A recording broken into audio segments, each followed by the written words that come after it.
Le Nicaragua s'explore à travers sa jungle tropicale et ses villes coloniales. Son peuple chaleureux et son histoire se révèlent à la lumière des légendes locales, des chansons et de la poésie. Une nature exceptionnelle et préservée constitue un véritable temple de la biodiversité. Pays des lacs et des volcans, le Nicaragua révèle son caractère impétueux. Épicé, coloré, festif, on goûte sans modération à ses bourgades antillaises et ses plages infinies et désertes. Depuis quelques années, les armes de la Révolution se sont tues, les portes du Nicaragua se sont ouvertes pour révéler les trésors d'un pays.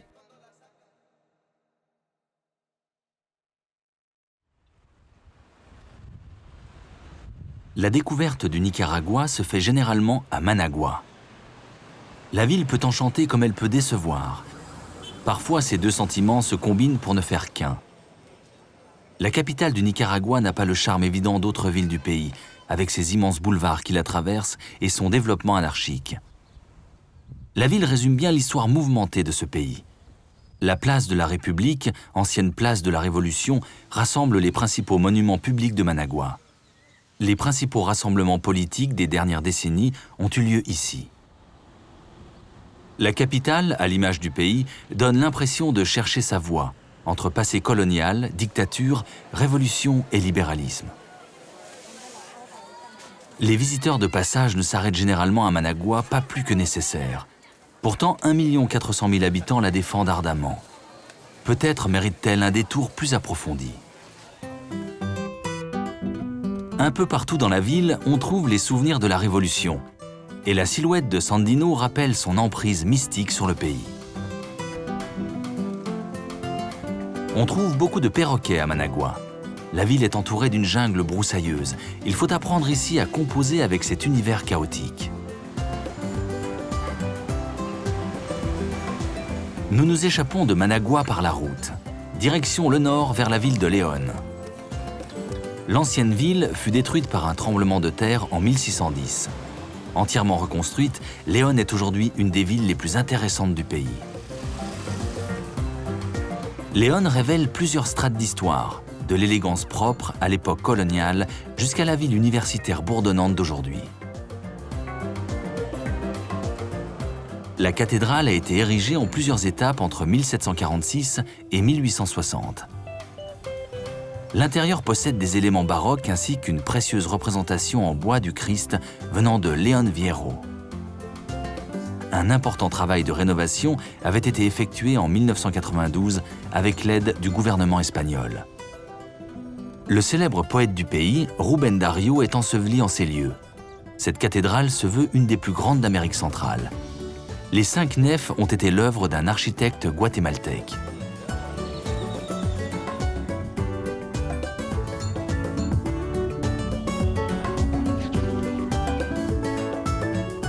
Le cloître à côté de la cathédrale offre un lieu de calme rafraîchissant.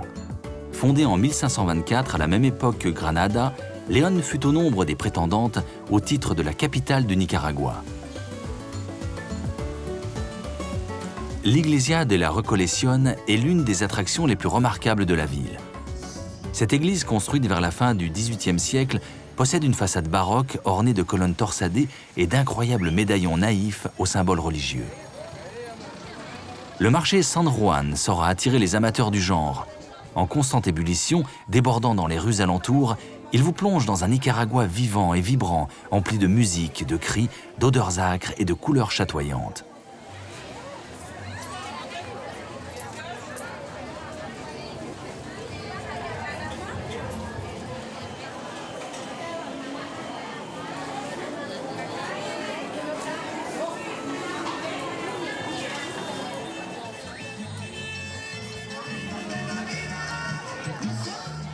Les perroquets sont ici aussi des invités sympathiques et pas toujours discrets. Les Nicaraguayens en font volontiers des animaux de compagnie. On accorde ici son perroquet avec son t-shirt. León cultive définitivement son élégance. Le Nicaragua possède 2 côtes. En quittant León par l'ouest, on arrive au village de Peneloya sur la côte pacifique. Ces plages tranquilles sont envahies en fin de semaine lorsque les citadins à la recherche d'un peu de fraîcheur les prennent d'assaut. Mais durant la semaine, on peut en profiter tranquillement. Sur la côte pacifique, la nature est triomphante, renversante et ne semble pas prêter attention aux habitants. Ceux-ci ne sont pourtant pas loin, trouvant leur subsistance sur le littoral en pratiquant la pêche ou vivant le long des plages.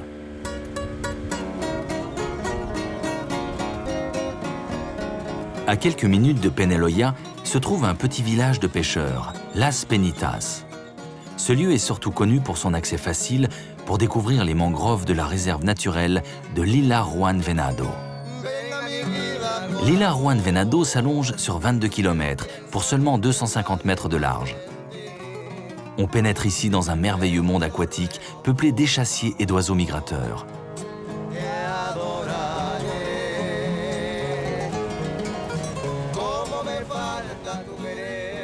Impressionnant, mais totalement inoffensif, l'iguane fait partie du paysage de la côte pacifique.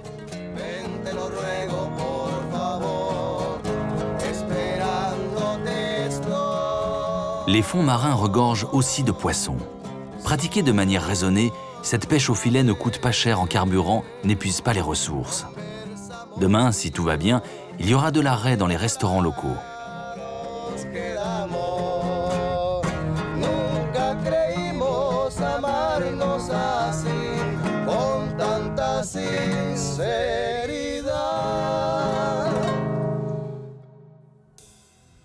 De l'autre côté de León, en allant vers l'est, on trouve la chaîne des volcans du nord du pays. Située sur la ceinture de feu du Pacifique, dans une région propice aux séismes et aux éruptions, le Nicaragua compte pas moins d'une quarantaine de volcans, dont 9 sont actifs. Alain Creusot est volcanologue et vit au Nicaragua depuis 40 ans. Il a dédié sa vie à l'étude des volcans.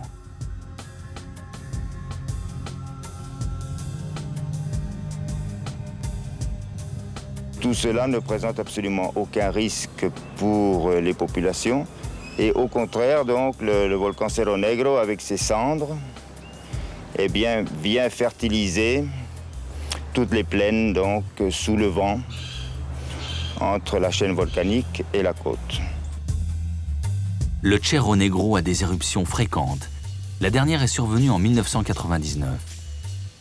Le volcan a projeté des cendres à près de 8000 mètres d'altitude. Sur la route, au pied du volcan, on croise des familles qui ont mis leurs plus beaux habits. C'est dimanche et tout le monde se rend à l'église. Le catholicisme est la religion la plus pratiquée au Nicaragua. Mais les églises évangélistes s'imposent comme une nouvelle force incontournable à l'échelle du pays tout entier. Sous l'impulsion des pasteurs évangélistes, on voit poindre des lieux de culte jusque dans les zones rurales les plus reculées.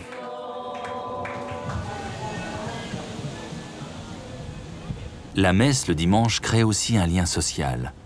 On vient de loin et parfois d'une ferme isolée. Cette petite fille est sur le chemin du retour à cheval, utilisé ici fréquemment pour se déplacer.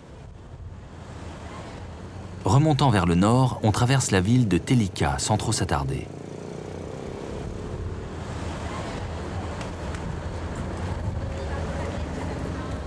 On en profite tout de même pour admirer la belle église. Ne nous cachons pas, ce qui nous intéresse dans cette région est la présence des volcans. Celui de Telica culmine à 1061 mètres et présente la particularité d'avoir 2 cratères. L'ascension n'a rien d'une promenade de santé. La dernière grosse éruption a eu lieu en 1765. Telica est cependant un volcan particulièrement actif.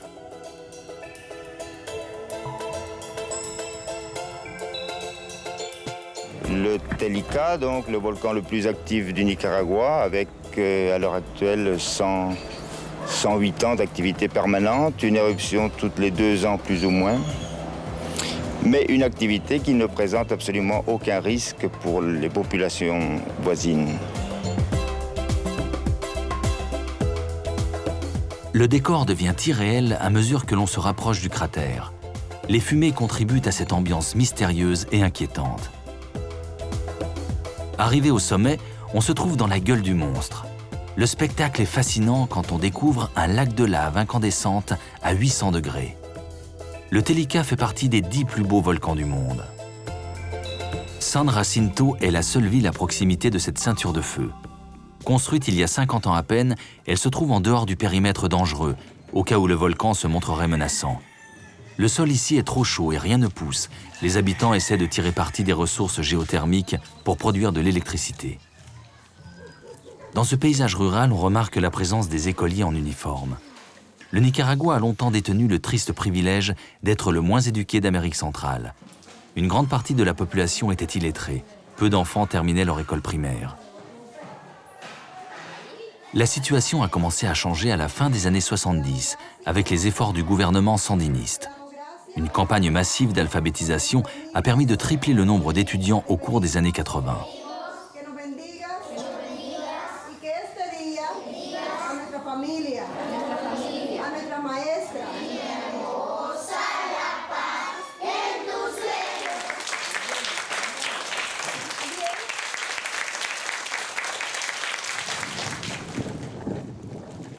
En poursuivant notre balade, les paysages lunaires se succèdent les uns aux autres.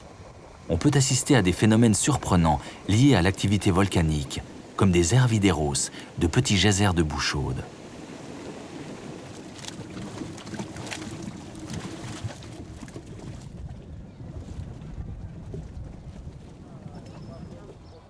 Les parties montagneuses du Nicaragua offrent un climat moins étouffant que celui des basses-terres. Le mercure peut grimper assez haut pendant la journée, mais il baisse de façon significative le soir. Baignée de lumière et imprégnée d'air frais, cette région encore peu fréquentée par les touristes est très agréable. Elle est couverte d'exploitations agricoles familiales. Ici, la présence d'eau permet la culture du riz.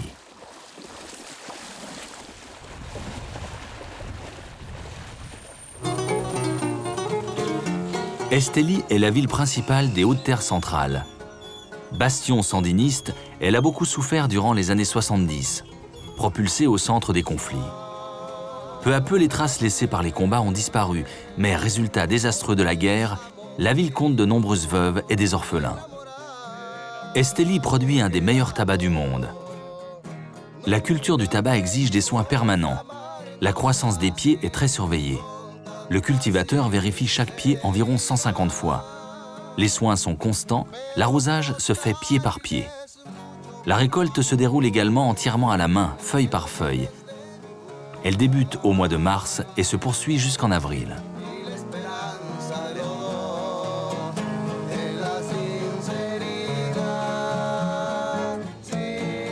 Estelí séduira à coup sûr les amateurs de cigares. Les Nicaraguayens vous affirmeront qu'ils sont ici meilleurs que les Cubains.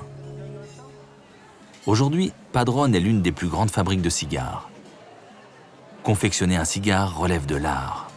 Il faut l'intuition d'un cuisinier et la dextérité du prestidigitateur, selon une formule rendue célèbre. Quelques 170 opérations sont nécessaires avant de fumer un bon barreau de chaise. Les feuilles sont d'abord sélectionnées, après récolte et séchage en fonction de leur taille et de leur qualité.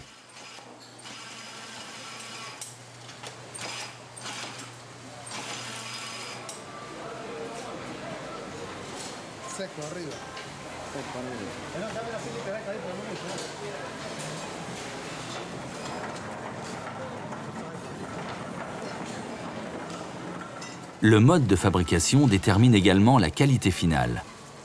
Dans la manufacture, les cigares sont roulés à la main par les torcedores dans une pièce appelée la galera. Au début du XIXe siècle, les fabriques étaient des prisons. De ce modèle est née la coutume d'asseoir les torcedores en longues rangées comme des galériens. Un cigare passe de main en main. Chacun ici a un rôle particulier. Cette confection donne l'impression d'une pièce parfaitement orchestrée.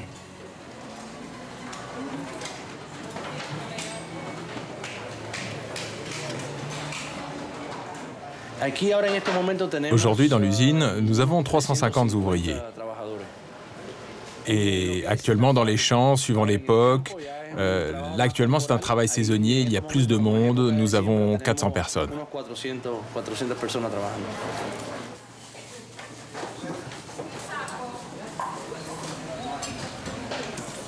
La dernière étape est celle du bagage et du conditionnement.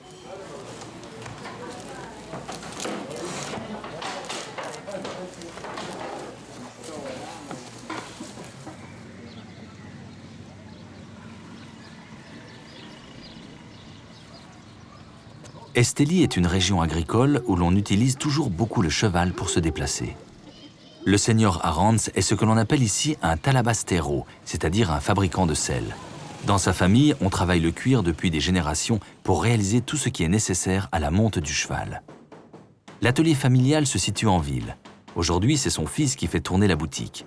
Son père peut couler une semi-retraite après lui avoir appris toutes les ficelles du métier. Les selles sont entièrement réalisées à la main et faites sur mesure pour à la fois convenir au cheval et au cavalier. Nous fabriquons des selles aussi bien pour les personnes qui travaillent dans les champs que pour les vaqueros qui gardent le bétail. Et notre clientèle est du pays, mais aussi des pays avoisinants.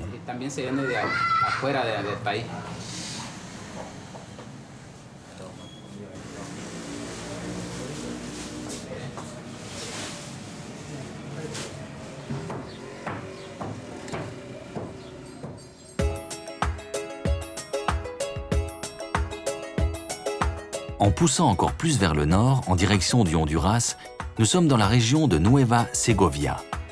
Les forêts sont très importantes dans ces zones de montagnes humides. On exploite au Nicaragua un grand nombre d'essences qui fournissent différents produits. Le bois, mais aussi résine, gomme, baume, huile, épices et crin végétal. Les balades en forêt sont l'occasion d'admirer une incroyable richesse d'arbres, de plantes et de fleurs.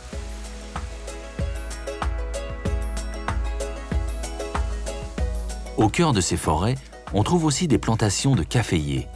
Ces arbustes trouvent dans cette région l'ombre nécessaire à leur développement.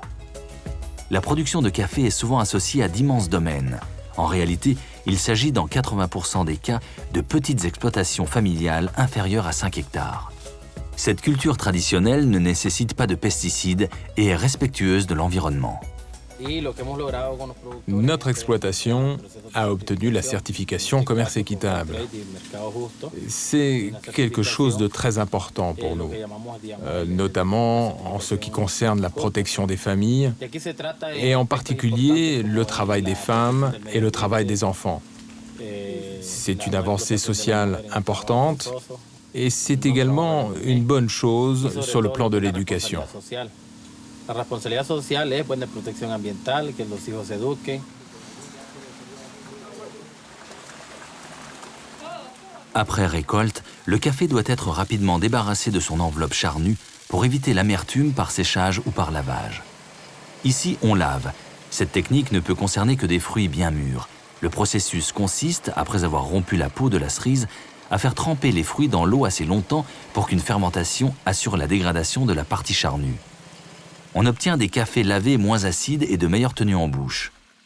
Le café nicaraguayen donne les meilleurs crus d'Amérique centrale. Il faut ensuite trier pour enlever toute fève pourrie. Cette opération se fait ici encore à la main. Après séchage, le café est prêt à être torréfié. Ocotal est la capitale de la province de Nueva Segovia. Entre le bois, le café et les autres cultures, il n'y a pratiquement pas de chômage ici. De nombreuses exploitations travaillent ici dans le cadre de coopératives de commerce équitable. Elles rassemblent diverses activités agricoles, mais aussi de l'artisanat. Ocotal est aujourd'hui une ville active tournée vers l'agriculture et le commerce. Il s'agit aussi d'un lieu historique de la lutte contre l'impérialisme américain. De nombreux Nicaraguayens sont morts dans les montagnes autour de la ville lors de la guerre menée par Sandino, en opposition aux ingérences américaines. La première victoire a eu lieu ici en 1927. Nous sommes dans une coopérative de commerce équitable qui rassemble 7 plantations. Selon un principe qui commence à faire recette, ce système permet une rémunération plus juste des producteurs. Après torréfaction, le café est emballé sous différentes formes. La tendance est d'essayer de distinguer les crus et d'amener à la reconnaissance de terroir.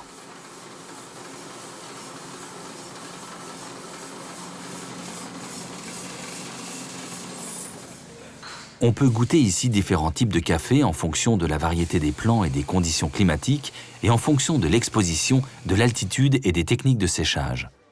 Au Nicaragua, l'habitude est de verser directement de l'eau chaude sur le café moulu et ensuite de laisser décanter.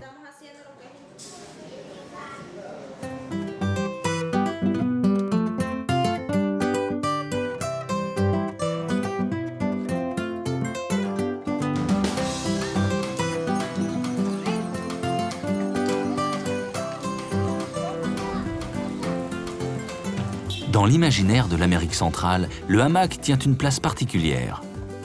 Qui ne rêve pas d'une bonne sieste à l'ombre quand il fait chaud, bercé par un léger balancement sur un murmure d'air? Au Nicaragua, hamac rime aussi avec travail. La confection nécessite un vrai savoir-faire pour obtenir un hamac à la fois confortable, résistant et évidemment très beau.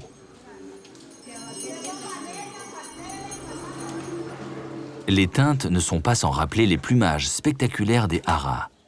La nature est ici une source d'inspiration pour de nombreux objets artisanaux.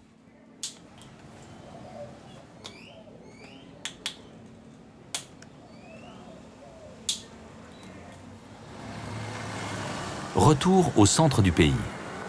La ville de Masaya occupe une place particulière au Nicaragua. L'histoire est gravée dans les rues, les édifices et jusque sur le visage des habitants.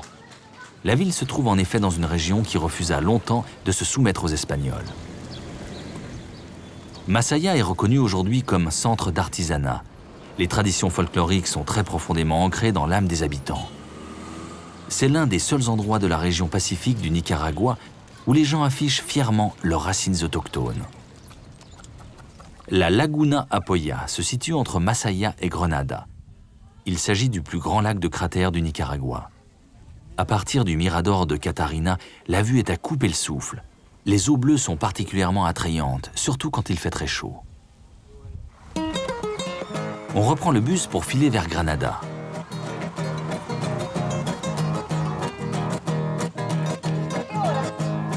Cette ville est un vrai bijou. Ville coloniale restaurée et assez petite pour être parcourue à pied, elle possède une histoire riche et un charme indéniable. Les habitants de la ville, conservateurs par tradition, ont d'ailleurs une réputation de snobisme dans le reste du Nicaragua. L'élégante façade bleue de l'Iglesia de San Francisco nous invite à passer le porche pour admirer les fresques.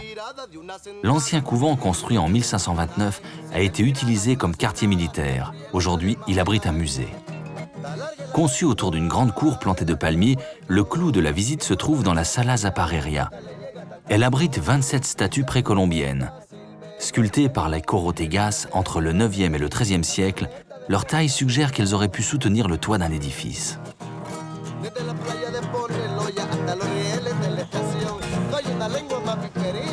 À mi-chemin entre le centre et le lac, l'église Guadalupe est assez défraîchie. Elle fut le témoin silencieux des nombreuses batailles qui marquèrent l'histoire de Granada, en particulier à l'arrivée des pirates et des flibustiers.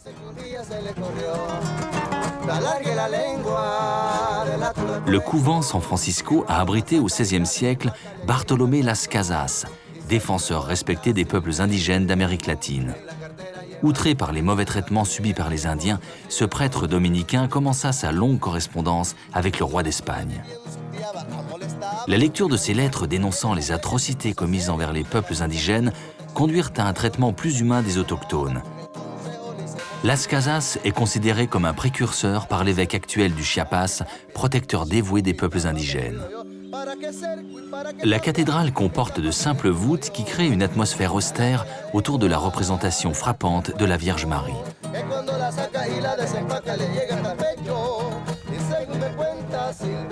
Au fil de la balade, on découvre de solides maisons très bien préservées et restaurées. Une promenade ici a des airs de voyage vers une époque coloniale révolue.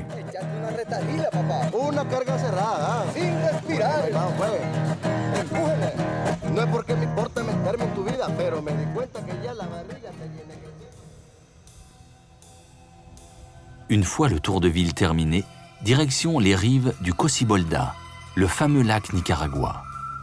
Juste avant le lever du soleil, on peut observer ici une grande variété d'espèces d'oiseaux, hérons, aigrettes, jacanas et autres migrateurs.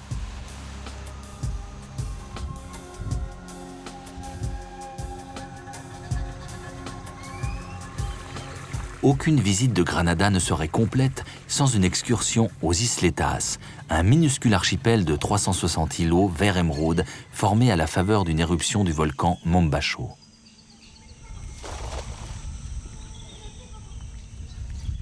Il faut une certaine expérience pour ne pas se perdre dans le dédale de canaux naturels qui entourent les îlots.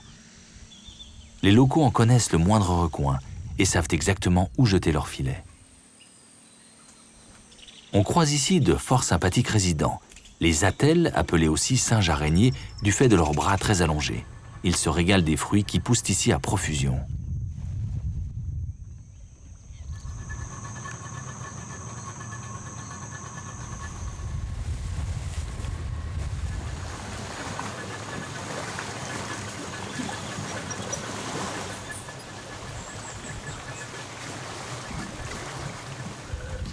Certaines de ces îles luxuriantes ne font que quelques mètres de diamètre, alors que d'autres s'enorgueillissent de maisons luxueuses et depuis peu d'hôtels. La population totale des îles s'élève à 2000 habitants, même si elle donne l'impression d'être déserte. L'endroit est tout indiqué pour rêver à une image du paradis tropical.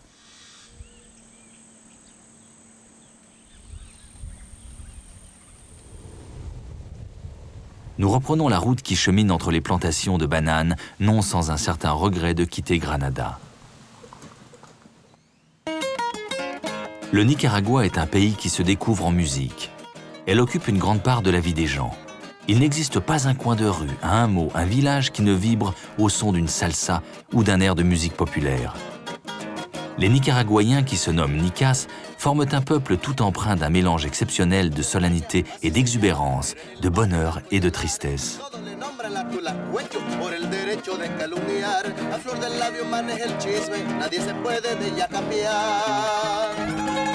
Si está inspirada de una sentada, destruye el honra del bajalá. Si está inspirada de una sentada, destruye el honra del bajalá. Alargue la lengua de la tula cuello, y es cuando la saca y la desempata le llega al pecho. Le Nicaragua est un pays essentiellement agricole. La production de canne à sucre est importante. On trouve de nombreuses plantations à travers le pays.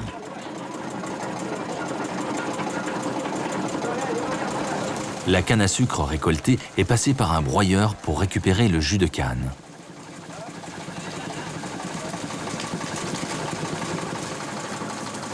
La bagasse, les déchets de la canne, serviront à chauffer la bouilloire, dans laquelle le jus est porté à ébullition.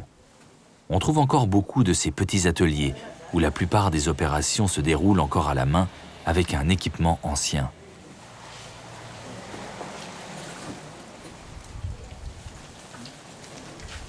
Le Nicaragua est l'un des pays les plus pauvres d'Amérique latine. Les machines plus modernes ne sont pas à la portée de petits paysans. Cela ne les empêche pas de faire d'excellents produits que l'on retrouve sur nos marchés par le biais de coopératives de commerce équitable. Longtemps, le pays a été aux mains de familles fortunées qui employaient à des salaires de misère des ouvriers agricoles dans le cadre d'immenses propriétés, les fincas. La redistribution des terres a permis la création de petites exploitations comme celle-ci.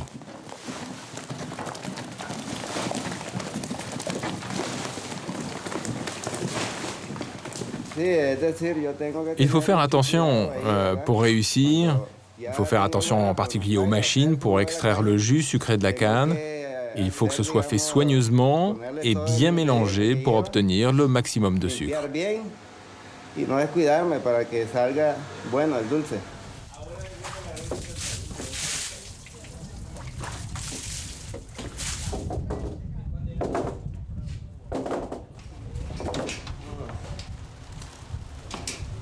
La société nicaraguayenne a fait sienne les valeurs traditionnelles d'Amérique latine. Le dur labeur en fait partie.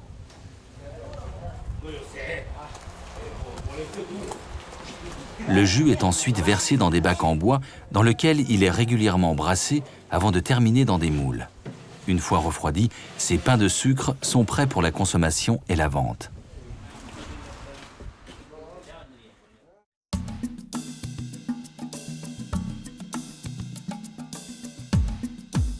San Juan del Sur est une ville balnéaire, parfaite pour se reposer, avec services et installations axés sur la détente et les plaisirs de l'eau.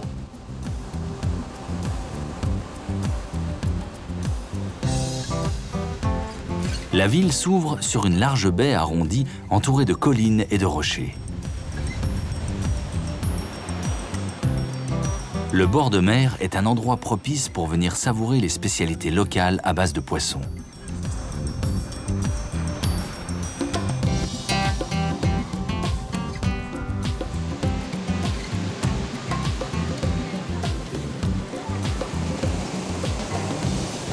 Le soir, au soleil couchant, la baie prend des airs d'Eldorado, signe peut-être d'un secteur touristique en plein essor.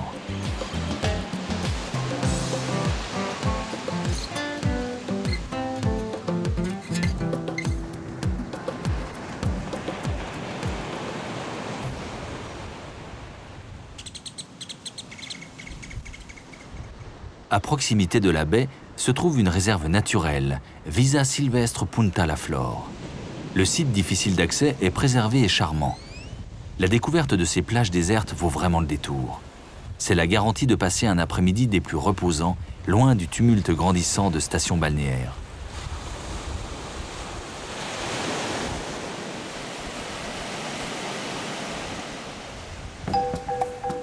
La vie sauvage réserve d'étonnantes surprises à celui qui sait observer. Le corail est vivant jusque sur les plages, chose rare à notre époque. Anémones, oursins, petits crustacés, ce littoral est encore préservé. Ces plages sont également célèbres pour les tortues de mer qui viennent déposer leurs œufs. Nous sommes ici sur l'isthme entre le Pacifique et le lac Nicaragua. Le pays se réduit à une bande de terre de 200 mètres de large. C'est le cœur spirituel et historique du Nicaragua. Au milieu du lac se trouve l'île de Ometepe, accessible par un ferry. 35 000 personnes vivent ici de la culture de la banane, du café, de la canne à sucre et d'un peu de tourisme.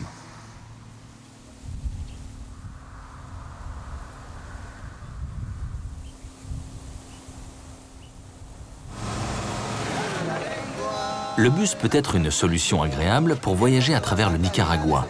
Il ne faut pas être trop pressé. C'est un bon moyen pour côtoyer une population très sympathique et franchement curieuse de connaître les raisons qui vous ont amené à visiter leur pays adoré. Un simple sourire et un buenos días vous ouvriront les portes de l'hospitalité.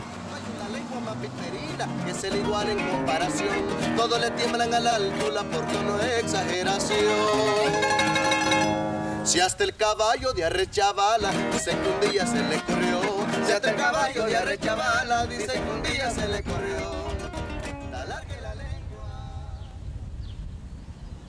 En remontant le lac du Nicaragua vers le nord, à Nanden, une église mérite que l'on s'y arrête quelques minutes. Vu de l'extérieur, c'est du classique espagnol. Mais une fois à l'intérieur, la charpente de la nef symbolise les vieux arbres centenaires du Nicaragua.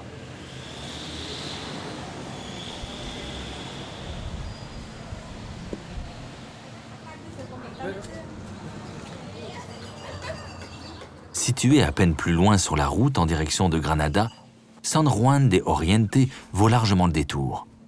Dans ce charmant village de 3000 habitants, 80% des adultes s'affairent à produire des œuvres artisanales. Le surnom de la ville est San Juan de los Platos, en référence à la céramique que l'on y produit. Cette occupation était traditionnellement dévolue aux femmes. Avec le développement du tourisme et l'ouverture d'un atelier-école en 1978, les hommes se sont eux aussi mis à l'ouvrage. Selon la légende, les artisans du village descendent d'un groupe d'artisans autochtones qui s'est établi ici il y a plusieurs siècles. En général, toute la famille est engagée dans la production.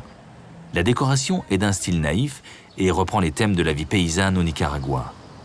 On trouve aussi des motifs floraux et le bestiaire tropical.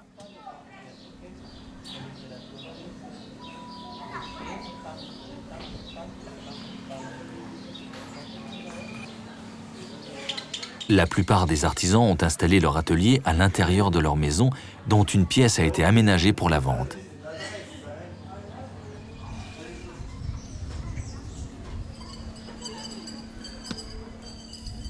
Toujours plus au nord, le volcan Masaya impose sa présence dans le paysage.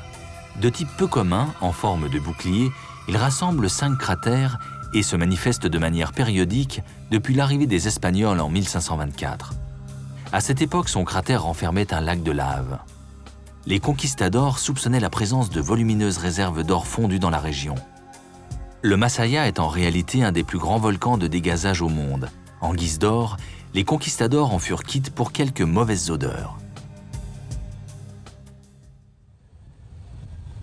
Sur les rives du lac Nicaragua, on trouve un petit bac fort pratique, qui nous évite 120 km de route pour se rendre à San Carlos.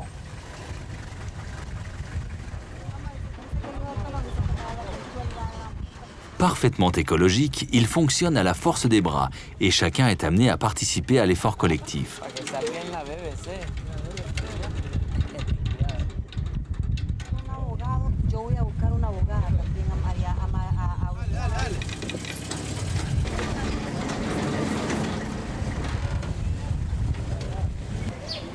De l'autre côté, à Huigalpa, des marchands de fruits vous attendent histoire de reprendre des forces.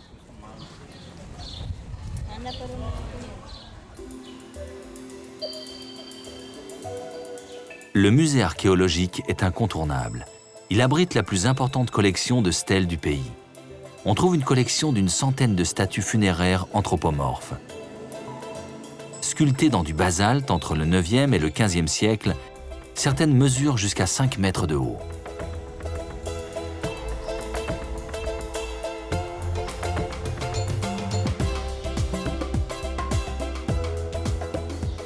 La ville de Huigalpa a conservé son style colonial espagnol. C'est un lieu convivial avec une population très accueillante. Peu fréquenté par les touristes, vous aurez l'impression de profiter seul de ce lieu.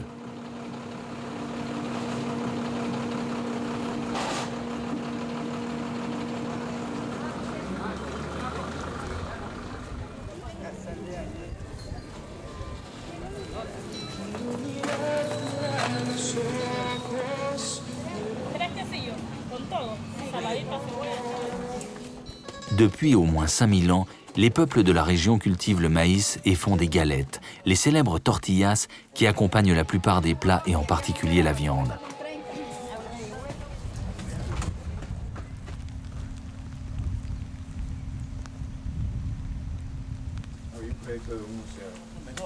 À la périphérie de la ville se trouvent de nombreuses fermes. Des prairies verdoyantes à perte de vue permettent ici l'élevage de bovins. Les troupeaux comptent des centaines de têtes surveillées par des vaqueros à cheval. La région produit 80% du bœuf consommé au Nicaragua. La surveillance des troupeaux s'effectue essentiellement à cheval, quelles que soient les conditions météo. Les vaqueros parcourent ainsi des milliers de kilomètres sur leur monture à encadrer leur cheptel.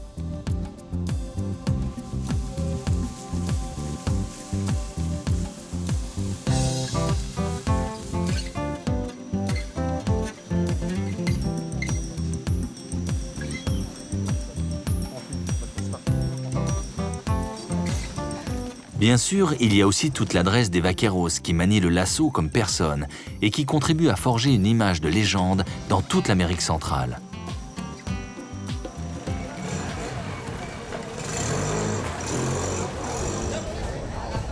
En se dirigeant vers le sud du lac Nicaragua, on quitte le monde des vaqueros pour celui des pêcheurs. San Carlos est la ville portuaire qui permet d'aller explorer les îles Solantimán, qui abritent l'une des plus fantastiques réserves naturelles du pays.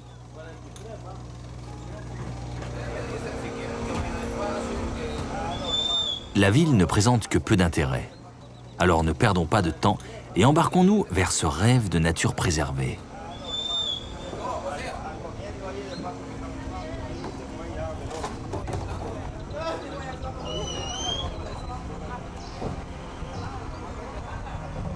Dis-moi, archipel, dis-moi, raconte-moi ce qui s'est passé. Dis-moi si la beauté naturelle de ces îles dont j'ai vu la splendeur a déjà rendu l'âme. Ce poème en forme d'interrogation s'inquiétait sur les éventuels ravages de la Révolution dans ce lieu exceptionnel. Pas d'inquiétude, les îles Solantimán ne révèlent aujourd'hui qu'un chapelet d'exquises perles vertes délicatement posées sur la douce mer intérieure. Depuis une dizaine d'années, le Nicaragua, inspiré par les efforts du Costa Rica voisin en matière de protection de la nature, a entrepris de sauvegarder ses richesses naturelles tout en développant l'écotourisme. On peut y admirer entre autres le spatule rosé avec sa robe et son bec caractéristique. Zone de transition entre la forêt tropicale sèche et la forêt pluvieuse, cette réserve abrite près de 400 espèces d'oiseaux.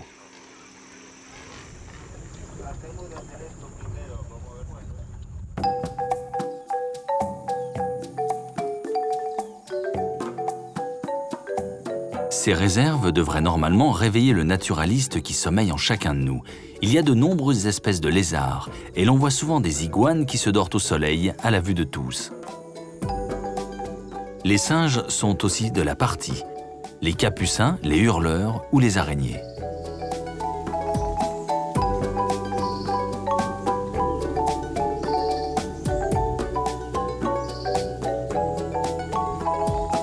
Les tortues marines attirent l'attention, surtout quand elles débarquent par centaines. La surprise est au rendez-vous. Là, c'était un alligator.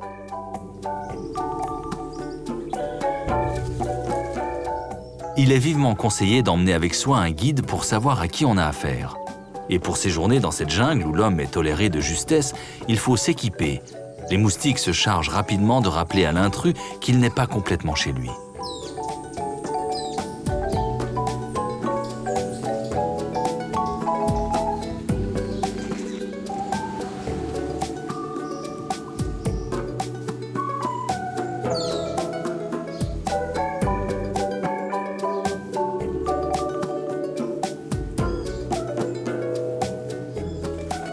On fait parfois de sympathiques rencontres, comme cette grenouille endémique qui ne dépasse pas 2 cm.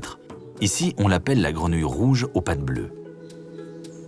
Après ce bestiaire impressionnant, les amateurs de végétaux ne devraient pas être déçus non plus. Selon des études récentes, le Nicaragua abrite plus de 12 000 espèces de plantes reconnues. Mais certains scientifiques affirment que les recherches, à terme, pourraient permettre d'en identifier 80 000. Le Nicaragua, c'est l'arche de Noé.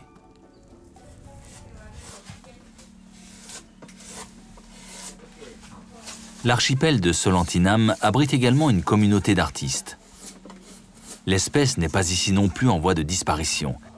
Vers le début des années 70, Ernesto Cardenal, prêtre renommé et poète révolutionnaire, futur ministre de la culture sandiniste, fonde une communauté destinée aux travailleurs agricoles et aux artisans.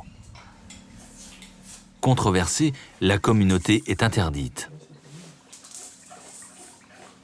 La tradition artistique se perpétue et la peinture naïve, à la manière de Cardenal, est devenue de plus en plus populaire. Cet art naïf traduit un certain nombre d'idéaux, un monde d'innocence, une vision idéalisée de la nature, la croyance en un monde meilleur.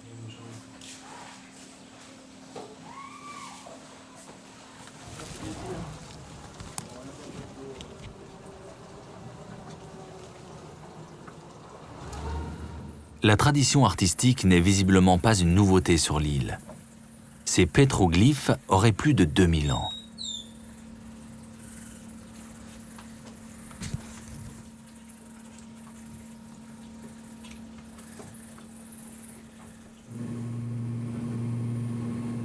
Changement de cap.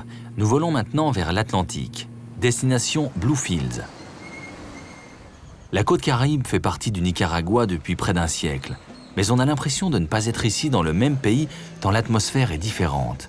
Tout change, même le paysage qui s'aplanit, les routes se perdent, les villes se font plus rares et la végétation se transforme. Les gens sont marqués par leur identité caraïbe. Ils ont préservé leur langue et leur structure sociale. Bluefields se présente aujourd'hui comme un théâtre grandeur nature animé par plusieurs cultures et langues, avec ses collèges, ses écoles et son activité économique. Tous ces éléments réunis révèlent le dynamisme de cette ville bilingue, voire trilingue, où l'on entend parfois l'anglais, l'espagnol et le créole dans la même phrase. Bluefields n'est pas une ville de caractère, mais on prend plaisir à flâner dans les rues, à contempler l'usure du temps sur les bâtiments et observer la vie passer.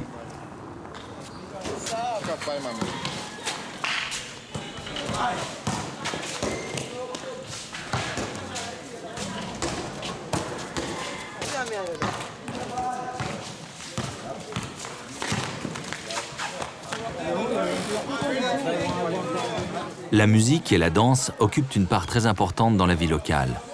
Au mois de mai, les fins de semaine, le festival Maypole bat son plein, donnant lieu à des concours de danse et de tambour entre les différents barrios de la ville. Les préparatifs s'avèrent aussi intéressants que la fête elle-même. Le groupe Bluefields Caribbean Star est en pleine répétition.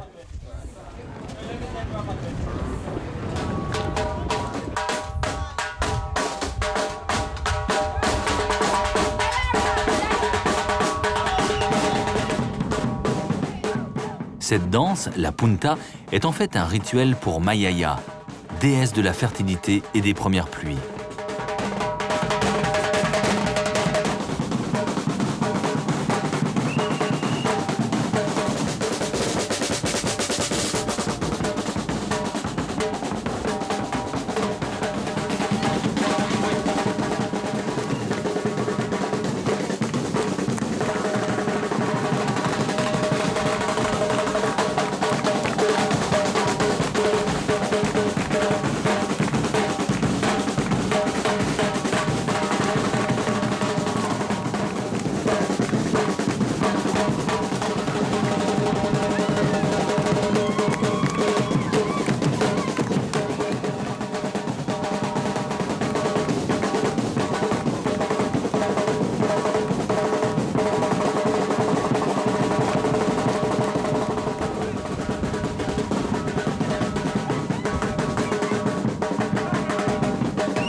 Nous quittons la côte en direction d'îles au large qui font la fierté de tout le Nicaragua.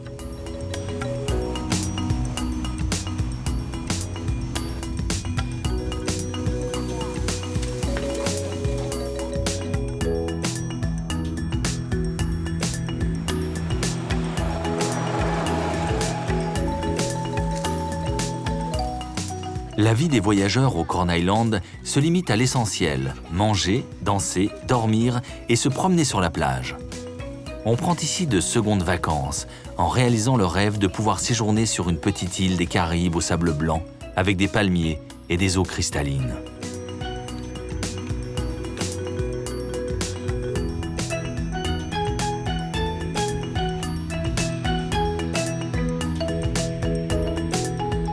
« 9000 personnes vivent sur la plus grande des îles, un chiffre en nette augmentation. Il y a 10 ans, l'île en comptait seulement 2000.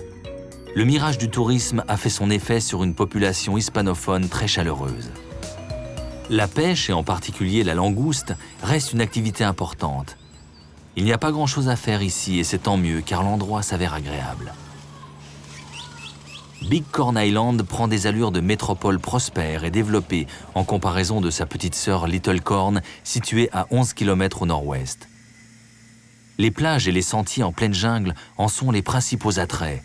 Aucune voiture, aucun bruit ne vient souiller la quiétude de ce gros caillou recouvert d'une belle forêt tropicale, où l'on se déplace à pied et à vélo.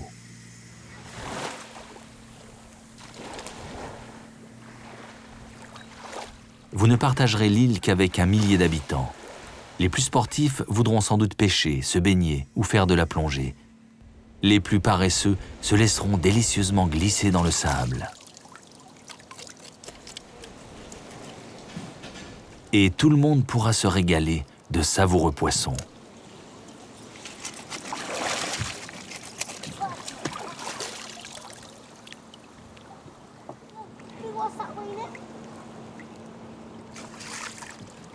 Sevré de plage et de soleil, le temps est venu d'aller explorer ces îles pour prendre la mesure de ce monde.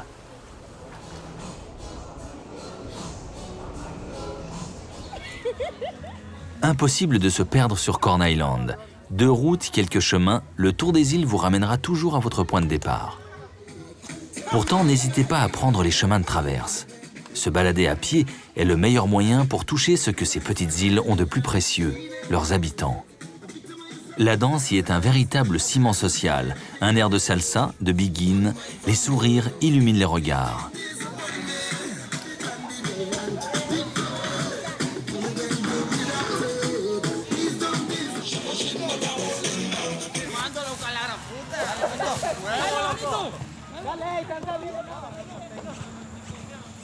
Étrange Nicaragua. Depuis Managua jusqu'aux îles Corn, ce pays nous aura conduits d'un océan à l'autre. Des vallées verdoyantes à la fureur des volcans, de ce pays tout en contraste, nous avons retenu les sourires et la chaleur de ses habitants, mais aussi perçu leur histoire difficile. Mais ici, sur ces îles, tout semble apaisé. Dans ce monde du bout du monde, on se retrouve simplement connecté à l'essentiel. Et face à ce ciel immense, les images d'un voyage passionnant nous reviennent.